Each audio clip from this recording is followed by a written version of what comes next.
People deluded. Now, Khéphren Thuram, forgive me, bro, but I can't say your name. So yeah, his name will be in the description of the vid. But we've been linked with his brother Marcus. Obviously, if you don't know, Marcus, K is obviously the son of Lilian Thuram. And I know we've been linked with Marcus, but I feel we should be going for Khéphren Thuram. Why I believe we should be going for K? He's 18 in March. He's 17 years of age now. The thing that really alerts me, and he's been linked with a lot of clubs, his contract is up in 2019. Now, he's obviously got his debut at Monaco under Thierry Henry against Atletico Madrid. Don't quote me if I'm wrong. Might have got other minutes here and there elsewhere, but I'm pretty sure that game. Just last week, I watched him against Chelsea, under 19s level, and he's probably the only field Chelsea turned up, man. Charlie Brown scored a hat-trick, if I remember correctly. I think Gilmore was playing and he was quite sick. But the only player that really could have left with any sort of credibility is Thuram. He scored a lovely effort for the consolation goal for Monaco, thunderous strike.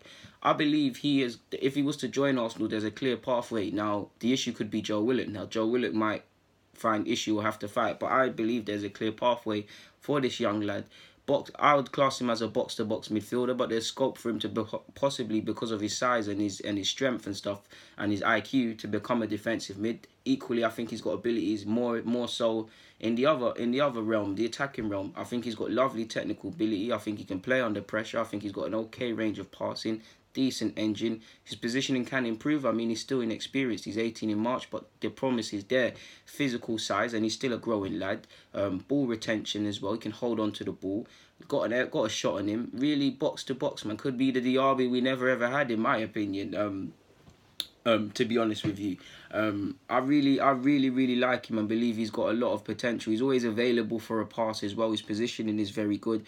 I think there's a clear path to the first team if he was to join us. Now, it almost sounds like nonsense, but if you look at it, there'll be possibly Guendouzi, Thuram, him, Torreira, Thuram, and obviously Guendouzi as options for the future in regards to young players.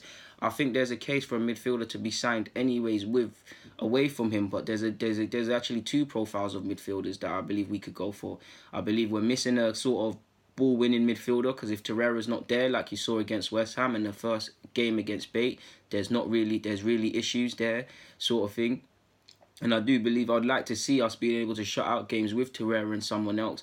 And also believe there's a someone that's probably, if not a deep line playmaker, someone that's able to either drive with the ball from deep or pass balls forward from deep. Because I know Xhaka, you see the pretty little sideways passes here and there, but I do believe there's an issue, regardless of if Ozil plays, in regards to our midfield, because you look at our midfielders, Xhaka and Guendouzi or Torreira and whatnot, they're all good passers of football, but there's hardly any options, and it's really just them in front, and you can see a gap between our strikers and our midfielders, and it's no surprise when Ozil played. You guys know I love Ozil, but to keep it real, he just by simply offering himself as an outlet for them midfielders and trying to play the strikers, and you could see how much better we were. So I do think there's a case for that. So, and when you consider that Ramsey's going to be departing, El Nene's a squad player at best. Again, this player is young and unproven, but so was, Guendouzi had significantly more experience, but so was Guendouzi. I feel there's a clear pathway for this guy if he was to join the club to become within the next 18 months to 2 years, become a key player within the side. Again, he's young. We'd need him to develop. He'd make mistakes. There'd be an issue in regards to consistency and things like that.